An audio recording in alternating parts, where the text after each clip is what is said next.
Não dá hoje em dia para a gente falar de campanha sem dado e de dado fidedigno, de dado que seja crível, né? Porque aí também a gente tem algumas metodologias que elas precisam, né, ser respeitadas.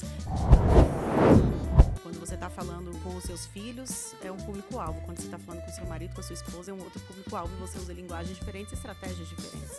Então, por que você não vai fazer isso na sua empresa? As marcas precisam se diferenciar. Se a gente tem muita informação, a gente também tem muita marca. A gente também tem muito produtor de tudo, né? E por que o cliente vai escolher o seu produto? Como você está se diferenciando dele?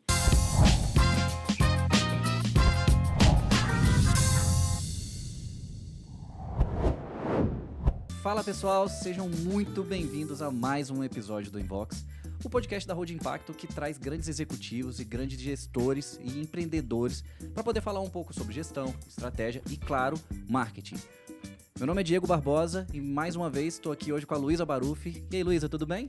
Oi, Diego, prazer estar aqui novamente, segunda vez, hein? A terceira eu quero participar do kit de ferramentas, quero ser entrevistada. Bora nessa, é isso aí. Pessoal, mais uma vez antes da gente começar, deixa aqui meu pedido. Já deixa o seu like aqui nesse vídeo, nesse episódio. Se inscreve aqui no nosso canal no YouTube, tá crescendo pra caramba, isso é muito legal. Obrigado pelo apoio de vocês. E, por favor, compartilha com quem você acha que vai curtir aqui esse conteúdo de hoje, né? Que gosta dos conteúdos que a gente traz por aqui. Luísa, tem um recado aí pro pessoal? Vamos ajudar a seguir aqui, por favor? Seguir no YouTube, no Spotify e no nosso Instagram também, né? E aquilo, compartilhar com amigos que possam gostar e aquele que você nem sabe se vai gostar, encaminha que pode ajudar muita gente. Exatamente, é isso aí, gente. Não custa nada, um like ajuda muito a gente por aqui. E no Spotify, 5 estrelinhas, não é like, é colocar as nossas estrelinhas lá. Exatamente, é isso. E bora pro episódio de hoje. Vamos lá, gente. Hoje a gente vai trazer um tema aqui que é muito legal e que todo CEO, CMO, diretor de estratégia precisa saber. A gente vai falar hoje sobre inteligência de dados, né? Como que isso se aplica na construção de estratégias da sua empresa, na prevenção de crises. E para isso a gente trouxe uma convidada de peso aqui, que sabe muito sobre o assunto. Luísa, se apresenta pra gente? Com certeza, nossa convidada de peso, e eu tenho até que olhar a colinha aqui, porque é muita coisa. Érica Abbe é CEO da Listening Dados e Pesquisa, é especialista em comunicação digital de nível executivo, com foco em dados e mais de 20 anos de experiência, né, Érica?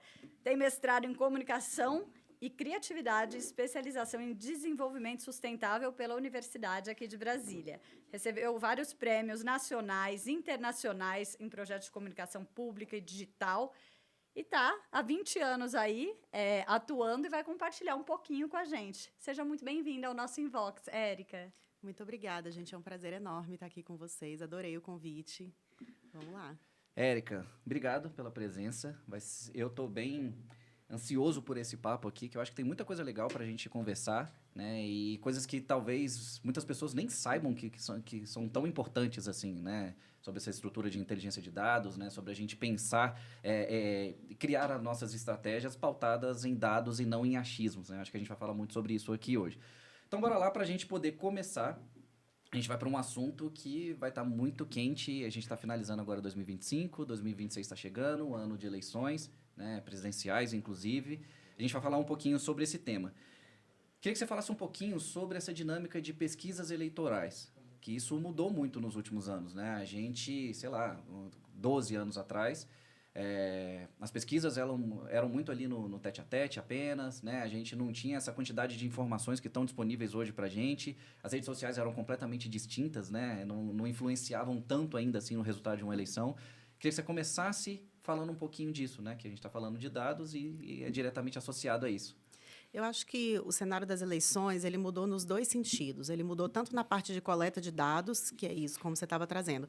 Hoje em dia, né, pouco se faz de pesquisa telefônica, de pesquisa tete-a-tete, né? Claro que tem algumas metodologias ainda como grupos focais, algumas coisas que você realmente precisa estar ali presencial, embora para isso também a gente tem videoconferência, né? Também ajuda pra caramba, mas a gente tem hoje a parte quantitativa muito mais agilizada, muito mais ligada à tecnologia, com a parte de painéis, né? Que as pessoas podem responder ali mesmo do celular, não precisa ser um formulário escrito, né? Uma coisa assim, bem mais fácil de chegar nas pessoas, e com isso a gente acaba aprimorando os resultados, porque a gente torna a experiência da pesquisa melhor para quem está respondendo. Então, a gente está falando de dados mais fidedignos, a gente está falando de pessoas mais confortáveis em dizer as suas respostas, mesmo nas qualitativas, né, que elas estão ali mais ambientadas e mais confortáveis mesmo com o que está acontecendo ali naquele momento, porque é sempre um momento de estranhamento, as pessoas não estão acostumadas a responder pesquisa o tempo inteiro. Sim. Então, naturalmente, a pessoa que está respondendo tem ali uma reticência, vamos dizer. E um dos grandes objetivos da metodologia é justamente quebrar essa reticência. E a tecnologia ajuda pra caramba nisso. Então, e a coleta de dados, aí a gente vem para o outro ponto, que é o que a gente faz com todos esses dados.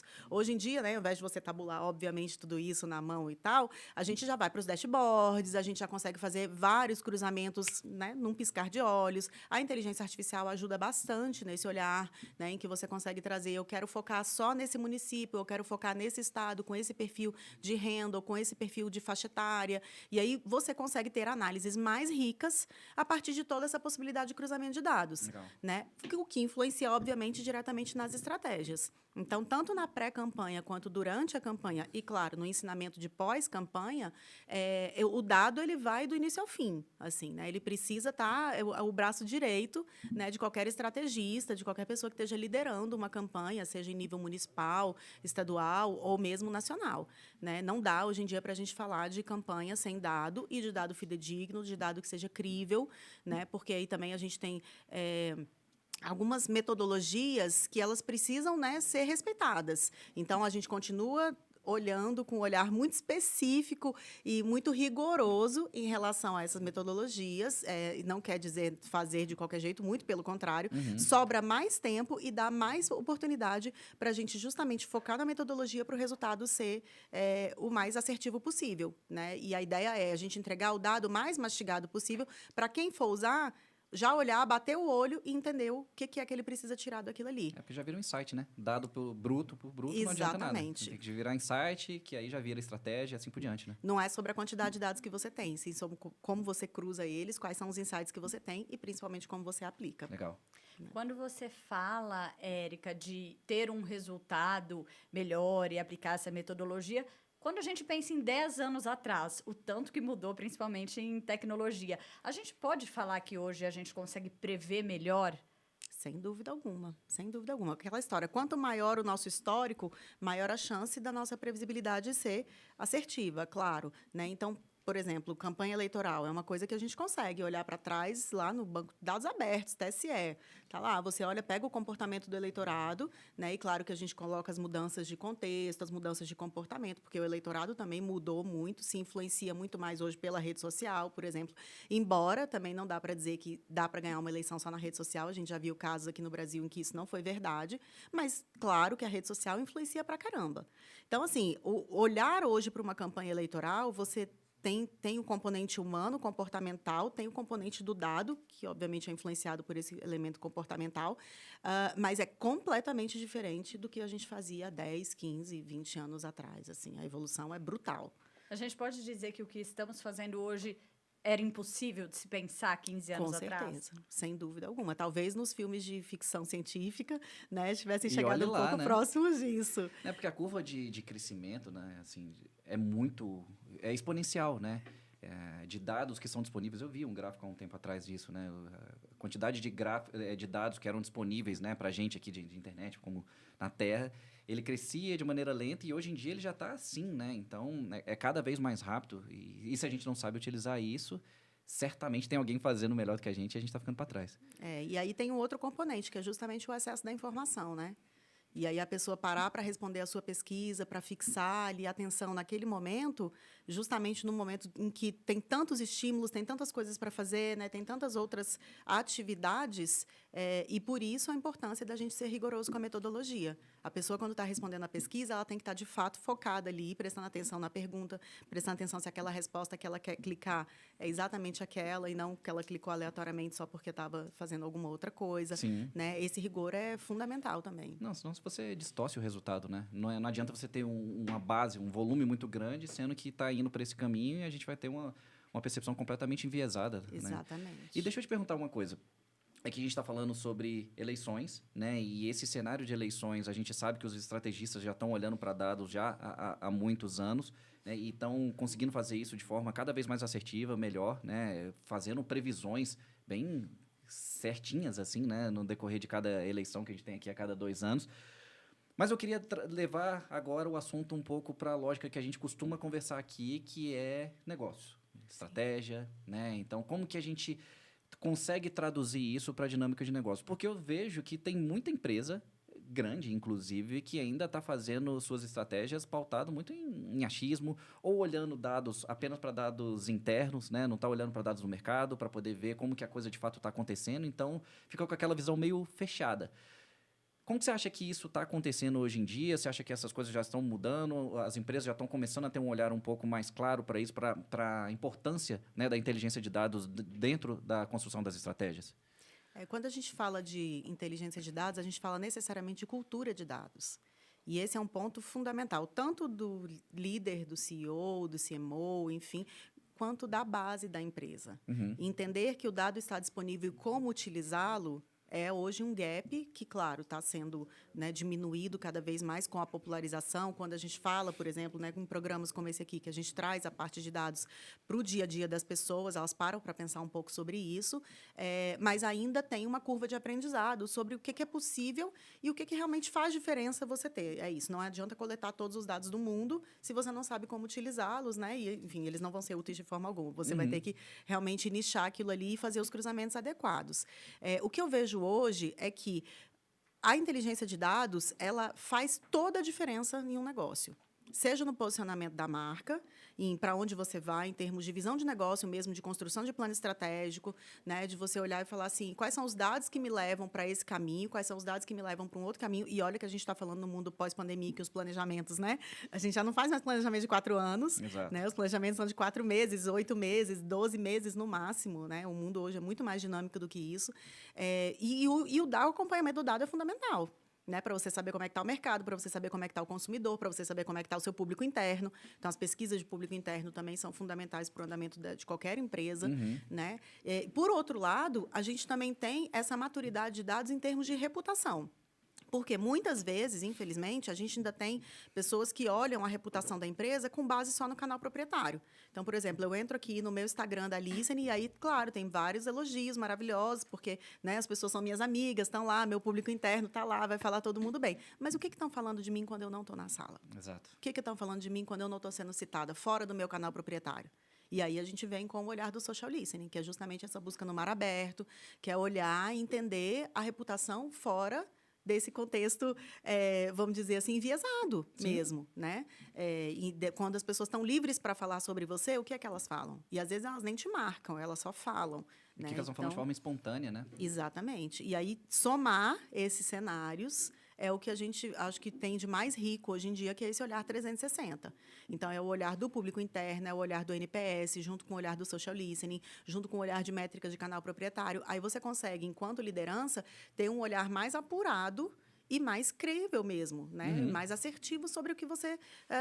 como está a sua situação, de fato, né? Você sai daquela miopia... enviesada, em que você está vendo só uma parte da história, né? E abre a câmera. Você consegue realmente entender melhor todos os fluxos, né, de comunicação ali e traçar as estratégias mais adequadas para cada cenário. A gente está mitigando o risco, né? Assim, quanto mais você sabe... É claro que estratégia ela nunca é uma coisa que é 100% certeira. Então, mas se você tem informação de dados históricos, do que seu público está pensando, né, o que você quer, até porque a estratégia ela é muito construída com base na preferência do público, né? Não adianta a gente querer construir algo focado na gente. Então, a gente está mitigando o risco de errar, né? Tá fechando um pouco ali a caixinha. E a gente sabe que tem tentativa e erro e tudo, mas quanto menos a gente errar, menos desperdício de tempo, menos desperdício de dinheiro. Então, é muito importante. Por falar em estratégia, e o Diego já trouxe aí esse paralelo, né? Estamos falando de dados em campanha, mas também dados em negócio, usar esses dados. Num político, numa campanha política, a gente consegue detectar dados sensíveis e antecipar algumas crises. Eu acho que pensando nisso que você trouxe de estratégia, tem como fazer isso nos negócios? Como fazer isso nos negócios? Super tem. Né? E aí que o monitoramento social listening entra, assim, que é o olhar atento, né, sobre as conversas que estão acontecendo fora da sua bolha. Porque, assim, às vezes chega uma pessoa para você e te mostra um post e dentro daquela bolha ele está repercutindo. E, às vezes, está repercutindo muito e, de fato, deve ser, né, olhado. Ou, às vezes, você não está sabendo, mas aquilo está repercutindo em outras bolhas, né? E aquilo ali vai te atingir. E, muitas vezes, hoje em dia, com a inteligência artificial, a gente consegue traçar o caminho do post. Né? Você pega um post que está começando a crescer em termos de engajamento e você começa a voltar e entender quem foi que começou aquela conversa. Por que aquilo ali hoje está bombando? Quem foi que engajou naquele assunto? Né? E aí é isso, né? Às vezes você tem 5 pessoas que têm 10 seguidores falando sobre aquele assunto, ou às vezes você tem 5 pessoas falando sobre aquele assunto com 10 seguidores cada uma, e uma sexta pessoa que tem 50 mil seguidores. E aí essa uma pessoa vai amplificar a conversa e vai conseguir furar um pouco as bolhas, e aí a coisa vai virar uma crise realmente grande. Né? A gente viu várias marcas recentemente sendo alvo de crises digitais, né? A gente tem inúmeras aí de vítimas, questões de trabalho escravo, questões reputacionais relacionadas à raça, a gênero, enfim. Tem uma miríade de crises digitais aí para a gente olhar e entender que, muitas vezes, o post começa com uma reclamação do consumidor. É o cara que comprou um produto e não gostou, e aí ligou no 0800 ou entrou em contato com a loja e não foi bem atendido, e aí ele faz o quê? Ele vai para a rede social. Né? Hoje em dia é o padrão. A pessoa vai para a rede social e aí é isso. Alguém engaja e a coisa explode. E aí começam outras denúncias, aí começam a vir à tona outras conversas, às vezes nem sempre verdadeiras. Né? Começa a rolar ali uma conversa que não é verdade, mas para acusar, para inflar ali aquele debate. E a reputação da empresa... Aquele telefone sem fio, né? Vai só piorando o problema. Também de ficar de olho no adversário, né, Diego? Total. Tem que ficar fazendo isso mesmo. E aí, assim, trazendo uma coisa que eu lembrei agora aqui. Recentemente teve uma polêmica grande, né? De um evento de luta da Spaten e que teve toda aquela confusão. Eu vi o jogo. E aí, exato. Então, assim... Aquilo ali gerou pode ter gerado uma crise para a Spaten, né? Todo mundo, imagino que o time ali tenha ficado bastante preocupado com isso.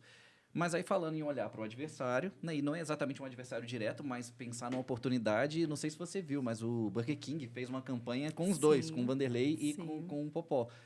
Isso é legal também, né? Não é só você ficar olhando para problemas, mas muito também no sentido de oportunidades, né? A comunicação de oportunidade faz muita diferença. A gente tem marcas que são históricas nisso. O Burger King faz bastante, né? O Netflix faz muito também na sua rede social, né? Enfim, tem várias que aproveitam essas oportunidades porque elas têm uma estratégia de venda focada nesse público que engaja com o assunto do momento. Né? Eu acho que isso vale bastante porque eles veem retorno. Por que eles fazem isso? Não é porque eles acham legal. É porque eles olham lá na métrica, e de novo o dado. Sempre. Eles olham lá na métrica e eles veem que isso dá retorno. E aí você começa a traçar a estratégia para o que dá retorno para o seu canal digital. Né? E porque não tem receita de bolo. A verdade é que se a gente for fazer um canal digital, o meu, o seu ou o da Luísa, vai ser cada um diferente um do outro em termos de estratégia, porque os nossos públicos são diferentes. Sim. Né? Então, não adianta eu achar que eu vou só copiar o que vocês estão fazendo, que obviamente não vai funcionar. Eu tenho que olhar para o meu dado, ver o que funciona para mim, para o meu público, e aí criar a minha estratégia. Para o meu perfil de comunicação também, né? Não adianta eu ficar copiando ali. Exatamente. Boa. Enquanto você falava, eu fiquei pensando agora, levando para um outro tipo de problema, né? Pensei nos medos dos executivos, quando a gente trata desse monitoramento. Você conseguiria dizer o que tira o sono de um CEO? A reputação. É o bem intangível mais caro que qualquer pessoa ou empresa pode ter. Gente, porque assim, o ativo físico, o ativo financeiro, o ativo de equipe, de alguma forma você reconquista, talvez não exatamente o mesmo, mas o ativo reputacional para você reconquistar, assim, é um trabalho muito grande, né? A gente vê campanhas de anos, né, sendo levadas aí, envolvendo muita verba publicitária, envolvendo stakeholders, envolvendo influenciadores, para tentar reativar algumas marcas que ficaram aí mal faladas devido às suas crises reputacionais. E hoje a gente tem uma coisa que a internet é uma memória eterna, né? Então, ninguém mais esquece nada. Você dá um Google sobre aquela marca e qual é o primeiro resultado que aparece ali no ranking? Qual é o segundo resultado? O que a Gemini está falando sobre aquela marca? Porque hoje a reputação também não está mais só no SEO. Né? Ela já está no GEO ali, o que a IA está falando sobre a sua marca. E aí, de novo, a gente vem com a história do dado. Porque quais são os dados que você vai usar para mudar a sua estratégia, por exemplo, de como você está aparecendo ali no Google? Né? O que falam quando você coloca seu nome numa rede social? Quais são os resultados que aparecem ali naquela primeira busca? Né? Tudo isso são dados que são analisados por equipes especializadas, e aí, hoje em dia, a equipe multidisciplinar, eu acho que faz toda a diferença, né? Porque a comunicação, historicamente, né, a gente vem aí de uma coisa de jornalistas, de publicitários, que, claro, são muito importantes, inclusive eu sou jornalista, né, de formação, e acho que faz a diferença o olhar da comunicação, mas o olhar do sociólogo, o olhar do estatístico, o olhar do historiador. Hoje, quanto mais diversa a equipe, inclusive em termos regionais, assim, né? Lá na Listening, por exemplo, a gente tem gente de norte a sul do país, que é super rico, porque, dependendo do desafio que eu tenho, o olhar daquela pessoa que está num outro estado da federação do que o meu faz toda a diferença na análise. Claro. Porque o dado pelo dado, a IA entrega. Agora, como você analisa ele, que estratégia você cria para isso, faz toda a diferença. Então, voltando à sua pergunta, porque eu acabei fazendo um gancho meio longo aqui, Luísa, a reputação, hoje, eu acho que ela tira o sono de qualquer pessoa que está minimamente preocupada com o seu futuro. Né? E como a gente olha para negócios do ponto de vista da sustentabilidade, né? A gente quer, claro, que as iniciativas sejam longevas, que as parcerias sejam, né, duradouras. Imagina você ter um parceiro que amanhã ou depois ele está numa crise reputacional. Né? Então, afeta de uma forma absurda. Assim. E afeta o ecossistema como um todo. Todo, né? O ecossistema, exatamente. Às vezes, o mercado inteiro fica mal falado por conta de uma, duas empresas que foram ali, né, vítimas, ou às vezes algozes até, de uma determinada situação. Então, assim, acho que todo líder de equipe, de empresa, de holding, enfim, de negócios em geral, tem que ter na cabeça que a primeira coisa do dia que ele tem que se preocupar, e o tópico mais importante do planejamento dele, é a reputação, sem dúvida alguma. Eu fiquei com mais uma dúvida que eu achei interessante quando você traz que tem na Listening gente de norte a sul, e também tem o olhar diverso, essa multiculturalidade aí de historiador, quem está olhando para o BI, para os dados. A gente pode falar que é preciso mesclar o feeling, confiar no feeling e os dados, não confiar só em um, ou a gente pode fechar os olhos para o feeling, para a parte humana e ficar só com dados? Não, de jeito nenhum. A bagagem da pessoa, a formação, o que ela lê, as referências que ela tem, fazem toda a diferença numa análise. E essa percepção, eu acho que isso é cada vez mais necessário, porque o dado pelo dado a IA entrega. A coleta, a mineração, a extração dos dados, o cruzamento, isso aí a gente, sabendo promptar bem, está tudo certo. Né? Você consegue fazer com que a IA te entregue isso de uma forma bem redondinha. Agora, olhar para aquele dado e entender como isso se aplica no contexto do cliente... É o olhar humano, É, né? O olhar humano. Isso aí eu acho que talvez... Não vou dizer que nunca, mas eu acho que leva muitos anos ainda para a tecnologia substituir. E essa diversidade, que eu achei muito interessante, quando você trouxe diversas profissões, diversas especialidades, e num Brasil continental, né, num país tão grande assim, de norte a sul, para ter esse olhar refinado e não usar só os dados. Porque eu acredito que o desafio seja, né, então agora são só dados, tem como usar isso. Então agora o olhar humano, essa interpretação saiu. E eu acredito que o social listening, que é o que a gente vai falar agora, como conciliar esses dois e ter sucesso nos negócios, nas campanhas? Eu queria aproveitar esse gancho que você falou de social listening para poder fazer uma pergunta assim, direta e reta, para a gente poder explicar para o público o que de fato é o social listening. Porque tem muita gente que acha, não, social listening é hashtag, é contagem de menções, e não é bem por aí. Né? É muito mais amplo, muito mais profundo do que isso. Então, eu queria que você explicasse aqui para a gente o que é o social listening e como ele funciona na prática, né? Como ele gera valor para as empresas, que a gente está falando muito sobre isso aqui agora, né? De reputação, para poder os dados gerarem valor para as empresas. Como é que o social listening na prática gera valor para as empresas? É aquela pergunta, é só ranquear a hashtag? Só descobrir quem são os 3 influenciadores que fazem diferença na minha marca? Né? Não, o social listening, conceitualmente, assim, ele é a estratégia que você aplica a partir da observação dos dados.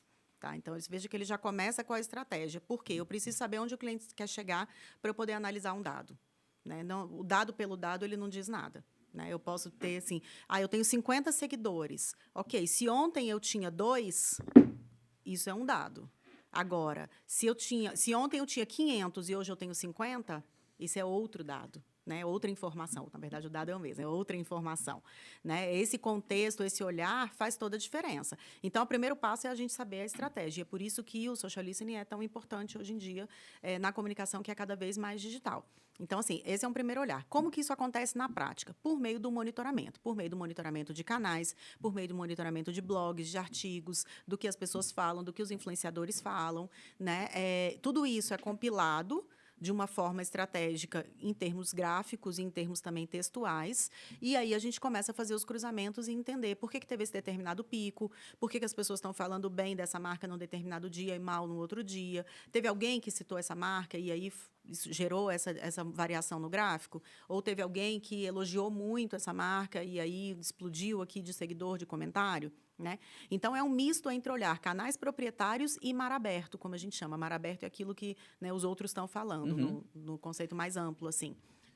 Aí você junta tudo isso numa estratégia, né, de comunicação que pode ser via dashboard, pode ser via apresentação, enfim, o formato da entrega varia de cliente para cliente. E aí você pega isso e aplica na sua estratégia de comunicação. Então, é esse olhar, é o termômetro. Eu gosto de dizer que quem faz o social listening é o fofoqueiro por profissão, porque você tem que contar para o cliente o que estão falando sobre ele. Mas e é importante também, assim, quando a gente está falando de social listening, você falou, são vários canais que estão sendo monitorados. Porque tem muita gente que acha que social listening é olhar para social media. Né? Tô no Instagram, tô no Facebook. Não é exatamente isso, né? É um olhar muito mais amplo daquilo que está disponível, basicamente, digitalmente, né? Porque o anglicismo aí, às vezes, ele vai misturar um pouco as coisas, né? Porque você tem o social media, que é a pessoa que produz o conteúdo, né? Junto ali, ou sozinho com o videomaker, com o diretor de arte e tal, que faz o criativo, a peça, né? E você tem a pessoa que está olhando para os dados, que é o social listening, né? O profissional de social listening, o analista dessa área. Sim, não, eu digo até onde ele está buscando os dados, né? Que não é necessariamente só no Instagram, não é só no Facebook. Você está olhando esses dados de forma muito ampla para poder conseguir juntar de todas as fontes, né? Porque, às vezes, assim, a pessoa falou alguma coisa no Instagram, mas o que foi falado no Reclame Aqui, num comentário no YouTube, em comentários de notícias que a gente tem ali, né? Sei lá, no Globo.com tem ali as notícias que estão ali embaixo. Isso tudo faz diferença, porque aí, a partir disso, a gente começa a entender um pouco da percepção, até de sentimento dessas pessoas, né? E vocês fazem isso também, né? Não é simplesmente olhar o dado. Quando você está olhando o dado, vocês conseguem ter até uma percepção de sentimento, como que isso está impactando ali na vida das pessoas, né? Com certeza. E a IA tem ajudado bastante hoje em dia nessa questão de sentimento, porque a gente consegue, né, fazer os grandes clusters ali do positivo, do negativo, do neutro. E a IA não resolve tudo, muita coisa, porque, né, não pega ironia, às vezes não pega o emoji que está ali falando sobre aquele determinado assunto. Mas a gente já consegue construir esses clusters de uma forma muito mais rápida do que, por exemplo, há 15 anos, quando a gente começou a trabalhar com comunicação digital, né, que era tudo muito mais manual. E aí, olhando para esses clusters, você consegue fazer os cruzamentos e entender, né, as dinâmicas ali. O que eu acho que é mais rico disso tudo é quando você faz o acompanhamento dia a dia. Porque, assim, uma coisa é você olhar um retrato, outra coisa é você olhar um filme. Né? Então, quando você começa, você tem a sua marca acompanhada dia a dia, os relatórios vão ficando mais ricos e os insights vão ficando mais estratégicos. Né? Então, uma coisa é um diagnóstico, que é esse primeiro olhar, esse retrato. A gente chega, fala, ó, isso aqui está aqui, isso aqui funciona dessa forma, os seus principais ativos reputacionais são esses, as pessoas que principalmente falam de você são essas. Outra coisa é você vai vendo como essa dinâmica vai mudando até a partir das suas ações de empresa, né? A partir dos posicionamentos. A empresa se posicionou a favor de uma causa tal, como que isso refletiu na rede, as pessoas foram críticas a isso. E, às vezes, você tem, por exemplo, uma matéria, voltando nessa história que você falou do Globo.com ou de qualquer outro portal de notícia. A matéria está falando sobre um assunto X e os comentários estão falando sobre outro assunto, porque é o que está trendando no momento, é o que está na cabeça das pessoas. E aí você precisa entrar nessa matéria por causa desses comentários. E aí, por isso que a ferramenta é muito rica, porque a ferramenta já vai direto nesse comentário e já me traz esse extrato. Né? Não é necessariamente sobre o assunto do post em si, é sobre o que estão falando ali embaixo, né? Aproveitando que você está começando a trazer um exemplo, já explicou para a gente, né? E para quem não conhecia o que é o social listening, mas a gente gosta de exemplos aqui. Não precisa trazer o nome da empresa, porque a gente respeita bastante o anonimato, mas a gente queria algum exemplo de alguma empresa que você tenha visto na prática que estava ignorando os dados e acabou dando tudo errado. E alguma empresa do caminho contrário, que ouviu, teve esse olhar atento para dados e salvou alguma coisa que estava aí prestes a entrar numa crise. Olha, empresas que não estavam olhando para dados e que, quando recebem o nosso diagnóstico, se assustam e falam, eita, estavam falando isso de mim? Isso a gente tem a cada 2 meses, pelo menos, aparece uma empresa com essa situação. Porque as pessoas não estão acostumadas a olhar para isso. Então, é uma coisa nova no mercado, né? Uma coisa relativamente recente. Então, quando a gente tem a oportunidade de chegar para um CEO, para um líder e falar, olha só, observa o que estão falando sobre você, dá uma olhadinha aqui, como é que está a sua reputação aqui. Olha para esse dado, olha para essa informação, olha o comentário dessa pessoa. Você acha que faz sentido esse comentário em relação, por exemplo, ao seu funcionário? Né? Isso, as pessoas normalmente se assustam, porque elas não têm essa visão. Porque é tudo muito granulado, a internet tem muita informação, leva tempo para você sentar e pesquisar ali, tanto usando ferramentas, mas ainda mais sem usar, que é como essas pessoas fariam, né? Sem ter uma equipe focada e especialista nesse assunto. Então, elas têm uma visão muito parcial e muito míope. Né? Isso acontece assim com bastante frequência. Eu poderia dizer assim que as grandes empresas, elas têm praticamente todas elas uma equipe de estratégia muito ligada à parte de comunicação e ao head mesmo, né, do operacional da empresa, ali, da estratégia da empresa. A parte de comunicação, quando ela é ligada diretamente ao presidente, ou ao diretor executivo, ou ao CEO ali, faz diferença. E essa comunicação se é alimentada por dados. Então, a gente tem, por exemplo, inclusive clientes nossos, em que eles têm uma televisão como essa daqui, que o dashboard fica passando ali o tempo inteiro. Sim. Entendeu? E aí você vai olhando para aquilo ali e vai entendendo o que está acontecendo no dia, qual é o termômetro do dia, né? Para tomar as estratégias de comunicação mais adequadas. Porque isso aí, às vezes, muda até o próprio modelo de negócio da empresa, né? Porque, às vezes, a gente acredita em um modelo de negócio, a gente está indo por uma frente, mas o que o público está pedindo é outra coisa completamente distinta, né? E a gente precisa... É importante que as pessoas que lideram, né, as estratégias dessa empresa estejam preparadas para poder pivotar ali diante do cenário que está acontecendo. Então, é isso. A gente está criando uma estratégia, está rodando, né, e aí está mensurando os resultados e, às vezes, a gente não sabe o porquê daquele resultado, porque a gente consegue ter um resultado ali, o financeiro, tá, sob a nossa gestão, a gente consegue ver isso. Mas, agora, o entender o porquê daquele resultado pode ser, e muitas vezes, ele vem desse olhar externo, né? E aí que entra esse trabalho que vocês costumam fazer, né? Não só de social listening, mas até de pesquisa também, né? Sim.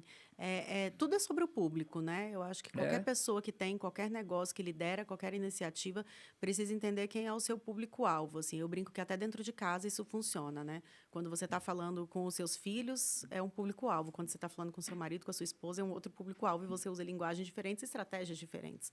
Então, por que você não vai fazer isso na sua empresa? Né? Você vai olhar para quem não consome um determinado produto e vai se comunicar com ele de uma determinada forma. E quem consome um outro produto vai se comunicar de uma outra forma. Por exemplo, se a gente pegar uma grande marca, sei lá, a Apple. Né? A Apple ela tem um nicho muito específico, que é de pessoas de alta renda que compram computadores e telefones que querem ter aquela diferenciação. As pessoas que fazem questão de ter um telefone, não um telefone qualquer. Ele quer ter aquele telefone. E a comunicação dela é toda voltada para isso. Inclusive a estética da marca, enfim. Tudo olha para isso. Mas por quê? Porque ela entendeu o que o público dela quer e como ele consome. Ela entendeu que, por exemplo, fazer uma fila no dia do lançamento do iPhone faz toda a diferença e gera um PR absurdo, né? Uma campanha de relações públicas, né? Uma coisa meio de FOMO, né? Exatamente. Tipo, como assim está todo mundo na fila e eu não estou aqui? Né? E isso vem por quê? Por meio do dado, porque ela entendeu como o consumidor dela, né, se sente, como que ele quer, como que faz diferença para ele, o que realmente toca naquele consumidor. Né? E aí, entender o público passa por olhar para o comportamento dele. E o olhar para o comportamento dele passa por entender dados do ponto de vista quant e do ponto de vista quali. Falando sobre ponto de vista quant e quali, uma coisa que eu sei que a Listening faz é justamente essa integração de dados, né? Uma inteligência reputacional 360. Não é só esse olhar de social listening, de dados que estão disponíveis ali, são dados secundários, mas também a produção de dados primários, quando vocês já vão ali direto na fonte, fazem pesquisas, né? E extraem do público-alvo direto ali. Como é que vocês fazem essa atuação? Porque, em geral, eu vejo empresas ou que fazem uma coisa ou que fazem a outra. E o que eu acho interessante desse trabalho de vocês é que vocês conseguem mesclar isso tudo para poder gerar essa inteligência de dados, né? Essa 360 de maneira bem assertiva. Me conta um pouquinho como que vocês fazem essa dinâmica de mesclar essas duas fontes, né, de captação de dados, tanto do primário quanto do secundário. A partir do momento que a gente recebe o briefing, entende o que é que o cliente quer saber, quais são as grandes perguntas que ele quer responder, a gente vai fazer 2 caminhos. Primeiro é entender o que responde aquela pergunta que tem disponível online. né? Porque é um dado mais barato de se adquirir, né? E mais rápido também, né? Mais rápido, exatamente. Por meio de pesquisa, de analistas qualificados, ali você resolve. Só que tem algumas perguntas que você não vai conseguir responder com o dado que já foi gerado. E aí é onde entra a riqueza da pesquisa, que aí você faz ou uma quant ou uma quali para poder especificamente entender aquele ponto, aquela dor. E aí o dado fica muito rico. Por quê? Porque ele é voltado para aquele briefing, então ele responde exatamente o briefing do cliente, né? E ele está contextualizado nesse olhar 360 junto com o dado digital. Porque, assim, a gente fala muito hoje do digital e tudo, mas nem tudo acontece no digital. Né? Muitas das conversas, muitas da formação de opinião ainda acontecem no boca a boca, acontecem na indicação, aqui numa placa que você vê ali fora. Né? As pessoas, obviamente, ainda são influenciadas, né, por outros contextos que não só o digital. E nem tudo que elas pensam está no digital, que eu acho que é o mais rico. Então, você entender o que uma pessoa está pensando fora do digital traz um ativo grande, enorme, assim, para a sua estratégia. Porque você começa a entender o que, de fato, aquela pessoa pensa sobre aquele assunto. Porque pensa assim, eu, por exemplo, enquanto CEO da Lissen, eu não posso falar tudo o que eu penso. Né? Imagina, assim... Não tem condição. Vocês dá vontade, né? Mas, peraí. Mas assim, eu não vou entrar em todas as brigas de todos os posts que eu acho, eu não vou, né, nem elogiar todas as pessoas que eu acho que deveriam ser elogiadas, porque às vezes fica um negócio até meio over, tipo, nossa, essa pessoa está me elogiando. E às vezes eu elogio 4, 5 pessoas por dia, mas se eu fizer isso em 4, 5 posts no digital, vai ficar um negócio meio estranho. Né? Então, são comportamentos diferentes. E aí, como é que as pessoas vão saber o que eu realmente penso sobre um determinado assunto?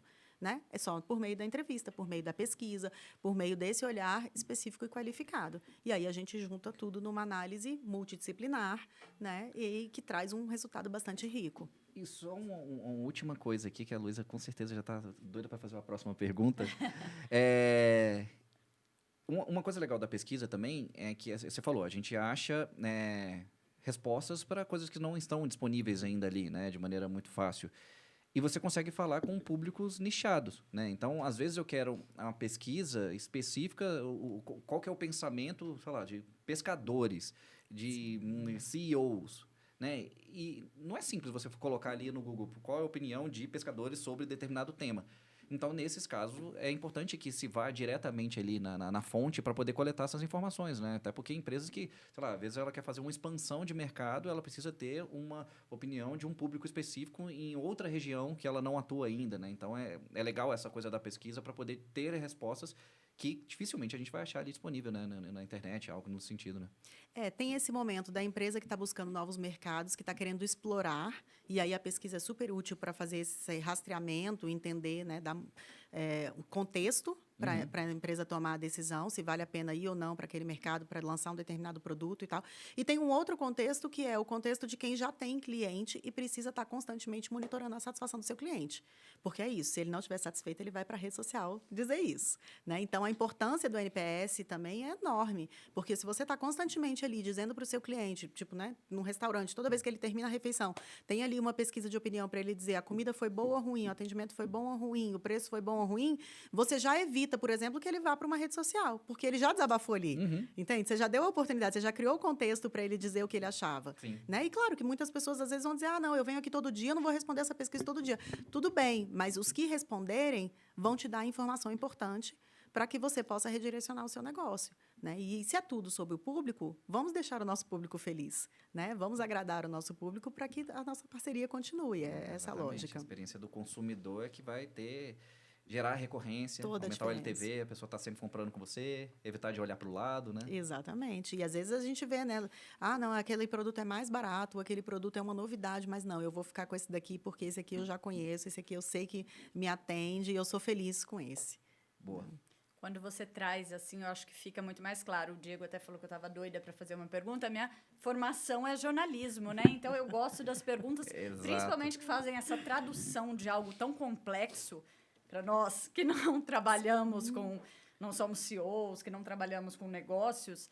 Mas eu acho que faz essa ponte, o jornalista faz essa ponte de transformar mais palatável para quem está ouvindo e quem quer até abrir um negócio, quer entender mais desse mundo. E é um dos objetivos nossos aqui no Invox, inclusive, né? Com certeza. E eu fiquei muito curiosa, eu já venho com as minhas perguntas de jornalista.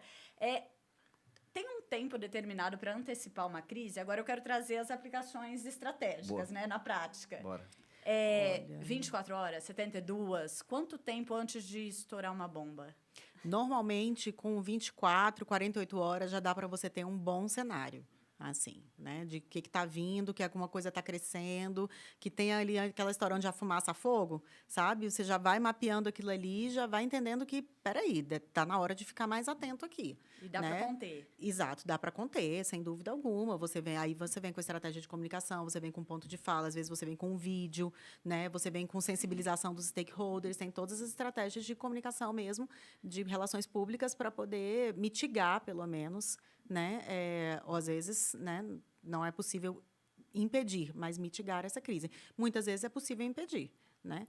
É claro que a gente não está falando de desastres, né? De questões assim, sei lá, um avião caiu, que isso aí já é bem mais difícil, né? Mas questões reputacionais sobre o que falam da sua marca na rede social é plenamente possível. Agora, para isso, você precisa ter um acompanhamento contínuo, né?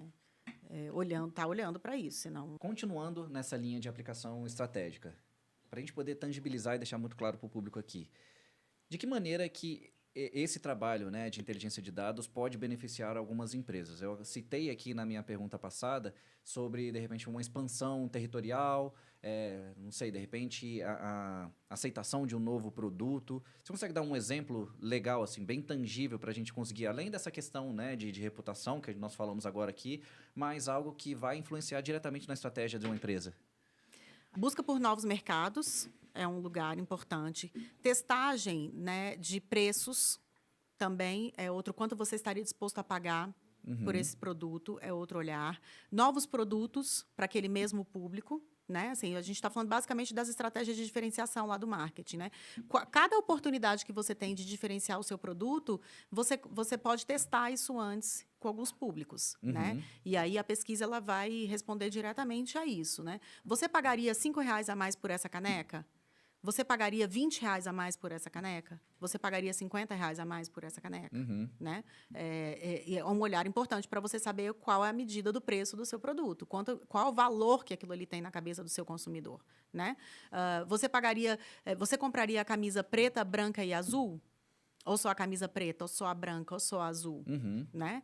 São todos cenários em que a gente pode elaborar com as pessoas e entender qual é a propensão delas para cada movimento de diferenciação. Legal. E eu acho que isso é muito importante hoje nos mercados, porque as marcas precisam se diferenciar. Se a gente tem muita informação, a gente também tem muita marca. A gente também tem muito produtor de tudo. Né? E por que o cliente vai escolher o seu produto? Como você está se diferenciando dele. Sim. E para você ser bem assertivo nessa colocação, porque, obviamente, isso gera custo para você diferenciar um produto, nada melhor do que você testar antes. Então, fazer a pesquisa, entender o que as pessoas pensam sobre aquilo, cada movimento que você vai fazer de mudança, é, na verdade, uma economia de dinheiro. Porque você vai testar com um grupo menor, você vai ter os insights necessários, né? Claro que isso é metodologicamente defensável do ponto de vista da amostragem, né? E aí você vai conseguir expandir ou não um determinado produto, uma determinada marca, ou mudar um preço, enfim, traçar a sua estratégia de negócio mesmo para cada um desses produtos, para cada um desses ativos que você está querendo lidar ali naquele momento. Sim, né? E eu acho que a estratégia de comunicação também pode ser muito pautada por isso, né? Uma coisa que eu vejo, por exemplo, em empresas estatais. Às vezes eles fazem aqui uma dinâmica de uma PPP, né? E aí foi feito um benefício que é real para a sociedade, mas as pessoas ainda não estão enxergando isso. E aí, por mais que a empresa fez esse benefício, colocou isso à disposição da sociedade e acha que a sociedade já está recebendo isso bem, mas na verdade o público nem entendeu isso, nem viu que isso foi feito. E aí é legal, até para poder direcionar um pouco das estratégias de comunicação. Falar, legal, a percepção do público ainda é essa daqui. Eu acho que a nossa estratégia de comunicação vai ter que ir por esse e esse caminho para poder meio que abrir os olhos das pessoas, dar luz ali à realidade também, né? Então também é um outro ponto que pode ajudar muito. Eu vejo muita gente fazendo isso até, sei lá, na COP agora aqui, né? Então fizeram alguns estudos para poder entender um pouco ali da percepção das pessoas que moram ali perto da COP, para poder direcionar um pouco das estratégias de comunicação. Então, acho que é um caminho que é bem relevante, principalmente em empresas de grande porte, né? É interessante você trazer esse exemplo das PPPs. Eu trabalhei muitos anos no setor de transportes, né, com comunicação do setor de transportes, e eu acompanhei muito de perto a questão da privatização dos aeroportos. E aí, no início, quando a gente falava de privatização, as pessoas falavam assim, é o quê? Né? Como assim? O que é isso? Concessão? Privatização? Mas qual a diferença? Mas o que vai mudar na minha vida? Aí tá, né? Tem os leilões, aí na hora que o aeroporto entra em obra, Imagina, o NPS vai lá para baixo, né? Você está acostumado a todo dia entrar naquele aeroporto, agora você tem que fazer um outro caminho, agora demora mais, agora porque uma obra é uma obra em qualquer lugar, por melhor gerida que ela seja, né? Ela causa transtornos, não tem como. E aí, a hora que a obra termina e você vê aquele aeroporto maravilhoso e sua vida funciona muito melhor, você tem muito mais voos disponíveis, que agora você tem voo direto para não sei aonde, porque a pista aumentou, porque você tem mais fingers, enfim, toda a logística aeroportuária foi alterada, e aí o consumidor está mega satisfeito. Ele nem lembra lá atrás daqueles transtornos que ele passou. Né? E aí você consegue acompanhar, e por isso que eu falo do acompanhamento de cauda longa, assim, né? Você consegue acompanhar exatamente a variação da percepção do público em cada fase do negócio. Né? Enquanto ele não sabia de nada, quando ele foi impactado de forma negativa e depois quando ele viu o benefício concreto. E aí esse caso é interessante porque assim, são obras longas, né? É um projeto de longo prazo, não é uma coisa de 1, 2 meses, são coisas de anos em que aquilo ali acontece. E aí você vê a percepção do público mudança absurda, assim. O aeroporto de Brasília, por exemplo, é um caso bem clássico desse, que hoje muita gente vem para Brasília porque é um hub enorme, o aeroporto ficou gigante, né? E para ir para vários outros lugares, que antes as pessoas não passariam por Brasília. E elas têm uma outra percepção já, do tipo, nossa, só desci em Brasília. De vez em quando eu converso com alguém que fala isso, assim, nossa, só desci no aeroporto de Brasília, eu achei ele tão bonito, achei ele tão inteligente, é fácil de chegar, tem isso, tem aquilo. E eu fico só lembrando desse tempo lá atrás, eu falo, olha só, como a percepção do público mudou. Exato. Eu acho que para a gente ir caminhando aí para o nosso final e para esse futuro da inteligência de dados, a gente passou aí ao longo dessa aula, dessa conversa com você. Na nossa primeira pergunta, eu te perguntei se 10, 15 anos atrás era possível prever que estaríamos fazendo o que estamos fazendo. E hoje temos inteligência artificial também, para além de inteligência de dados, e você é uma especialista nisso. Então, trazendo um pouco do que a gente falou, desse olhar humano, dessa junção, tem muita gente que fica com medo, né, Diego? O olhar humano vai ser substituído, embora a gente já tenha falado um pouco disso, para esse futuro com o IA cada vez mais otimizando o tempo e fazendo tudo. Qual o futuro para a inteligência de dados? Isso é difícil, hein? Eu acho que... Vamos lá, né? Pegar minha bola de cristal aqui. Fazer análise de dados e monitoramento. Eu acho que é um mercado, primeiro, de extrema expansão, porque quanto mais digital a gente fica, mais geração de dados, né? Porque, assim, aí, né, só dando um contexto, assim, tudo que a gente faz na internet gera um dado. Tudo deixa rastro. Não adianta você achar que você está na aba anônima, porque deixa rastro, tá? Então, assim, tudo aquilo vai sendo gerado e as pessoas vão tendo maior capacidade de análise. O que eu acho que a gente vai mudar bastante é sobre o que a gente analisa e que tipo de insight a gente tem. Porque a gente vai ter mais dados disponíveis, a gente vai ter um histórico maior, né, um backlog maior de dados, e aí isso vai permitir cruzamentos mais ricos. Então, eu entendo que as entregas vão ficar cada vez mais complexas, os pedidos dos clientes, claro, vão ficar mais complexos e também mais acelerados. E aí, a tecnologia, a inteligência artificial, ela vai ajudar a gente muito nesse ponto. Porque o tempo que um analista leva, por exemplo, para fazer toda a coleta manual, a IA faz em 2, 3 minutos, ou ainda que ela leve 15 minutos para fazer aquilo ali, esse analista está fazendo uma outra coisa, né, enquanto a IA traz essa informação para ele agregar nesse relatório. Né? Então, eu entendo que as entregas vão ficar mais rápidas, os cortes vão ficar mais rápidos. Ou seja, o que eu estou dizendo? A crise que aconteceu ontem, daqui 2, 3 horas, já dá para ter um panorama mais... Né, eu imagino que já vai dar para ter um panorama mais concreto e mais robusto do que o que a gente tem hoje, porque a gente vai ter um dado mais acelerado, a gente vai ter uma análise mais acelerada daquele dado. Né? Então, a gente está falando de velocidade, a gente está falando de robustez e a gente está falando do mercado em expansão, porque as pessoas não vão deixar de ter opinião, pelo contrário. Quanto melhor informadas, quanto mais educadas, quanto mais letradas elas estiverem sobre os assuntos, né? E o mundo digital proporciona isso, porque é muita informação, então a gente acaba virando especialista em tudo, né? Tem até um problema sobre isso na internet, mas, de forma geral, a gente tem contato com muito mais assuntos do que há 50 anos a gente tinha ao longo de um dia, óbvio. E aí as pessoas vão ter mais opinião sobre os assuntos. Você me apazigua, Érica, com essa resposta, porque, principalmente como jornalista, né, que leva a informação para o público, né, as pessoas vão continuar tendo opinião e usar os dados de inteligência artificial a nosso favor, para nos deixar cada vez mais informado. Então, podemos, por enquanto, por hora, estarmos tranquilos que não vai substituir o olhar humano. Olha, eu acho muito difícil. Eu acho que o olhar humano ele ainda tem, e eu acho que vai ter eternamente, a questão do contexto, da bagagem, entendeu? Por melhor que a IA seja, só eu sei o que eu senti, o que eu vivi quando eu entrei em contato com uma determinada experiência de um determinado produto, sabe?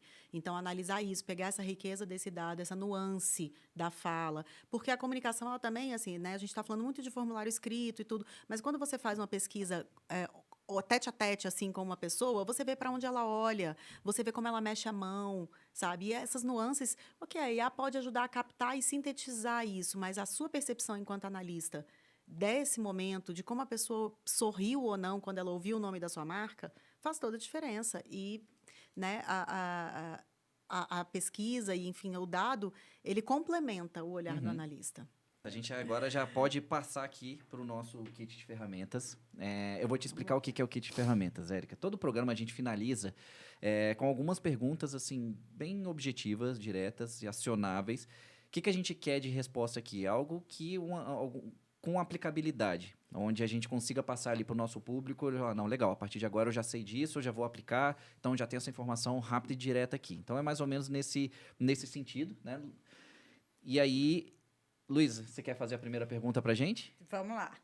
Uma habilidade essencial para quem trabalha com dados. Aí você pode falar de alguma habilidade que você considera essencial para quem quer trabalhar com a inteligência de dados e que as pessoas subestimam. É por isso que a gente está falando da aplicabilidade aqui. Então, assim, ei, eu quero trabalhar com isso, mas eu ainda não sei. Vamos ouvir aqui de quem sabe de verdade. O que é relevante? O que é relevante é a capacidade de se frustrar e continuar.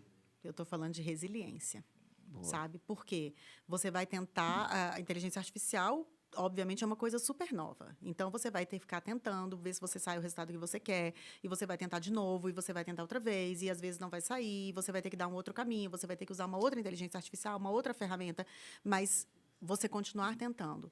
Se você é um profissional que se frustra e desiste na primeira tentativa... Não, o mundo do dado... Nem começa, é isso. Não dá para ir para frente. E falando em nem começa, um conselho para quem está começando, né? Por que caminho a pessoa começa se ela quer atuar dentro da lógica de inteligência de dados? Qual caminho que você acha que ela deve seguir? Leia muito, sobre tudo. Eu falo para os meus analistas hoje em dia, assim, olha, eu não quero que vocês leiam só sobre o cliente. Você precisa ler contexto, você precisa ler economia, você precisa ler política, você precisa ler sobre arte, você precisa ver filme, você precisa ter referência de série, você precisa ter visão, bagagem, para poder fazer a análise mais rica. Porque quando você pega um post, um desafio de um cliente, tudo isso está ali naquele card, está ali naquele texto. Tem alguém do outro lado que fala alguma coisa, que faz uma referência a um filme, ou um evento passado, ou uma propaganda de antigamente. Enfim, você precisa ter esse contexto, essa bagagem para conseguir analisar o que as pessoas estão falando. Tem um cara que eu gosto muito, que é o Murilo Gun. Ele fala isso, assim, quanto mais inputs você tiver, mais outputs você vai ter. Exatamente. Que é o repertório individual, para não ser substituído pelo olhar da máquina, né? E olhando seus 20 anos aí de trajetória, mais de 20 anos, um erro, uma decisão que mais te ensinou? Um erro, uma decisão que mais me ensinou. Eu acho que tem uma coisa clássica, assim, dos gestores, que é você desconfiar, num primeiro momento, das pessoas que estão à sua volta. E eu acho que acreditar mais quem está ali do seu lado, eu acho que é um ensinamento muito belo. Porque, às vezes, ok, não vai dar certo. Mas, assim, a quantidade de vezes que dá certo é muito maior do que a quantidade de vezes que não dá certo, sabe? Então, esse olhar... Porque o mundo dos negócios, às vezes, ele é áspero, às vezes ele é um pouco inóspito, dependendo, né, do contexto que você está. As coisas podem não sair exatamente como você imaginava. Mas sempre tem ali pessoas que estão ao seu lado dispostas a estender a mão, a te ensinar, a mostrar o caminho. E você saber identificar essas pessoas e seguir em frente, eu acho que é um belo ensinamento assim, que eu tive na vida. Isso é legal. E um ótimo ensinamento pra gente, gostei muito. Exato. Teve um outro convidado nosso, acho que o André Howe, que é ex-CEO da BB Seguridade, ele falou algo muito parecido aqui. Então, muito, muito bom, muito legal. Inclusive, um episódio excelente, disponível no YouTube e no Spotify. Quem Exatamente. não ouviu, não assistiu ainda, pode conferir lá, que tá incrível esse episódio. E outra, a gente já tem vários outros episódios, né? Não é só esse, a gente já tem mais de 10 episódios, por mais que a gente tenha começado o projeto recentemente, né? A gente já tem muito episódio com muita gente boa. Então, assim, além desse episódio aqui da Érica, dá uma olhadinha aí no nosso acervo que tem muita coisa legal para você poder assistir. E é o semanalmente toda quarta-feira. Eu sou uma espectadora e de vez em quando tenho o prazer de estar aqui apresentando ao lado do Diego. Estou esperando meu terceiro convite. Vai, certamente vai chegar e muito em breve.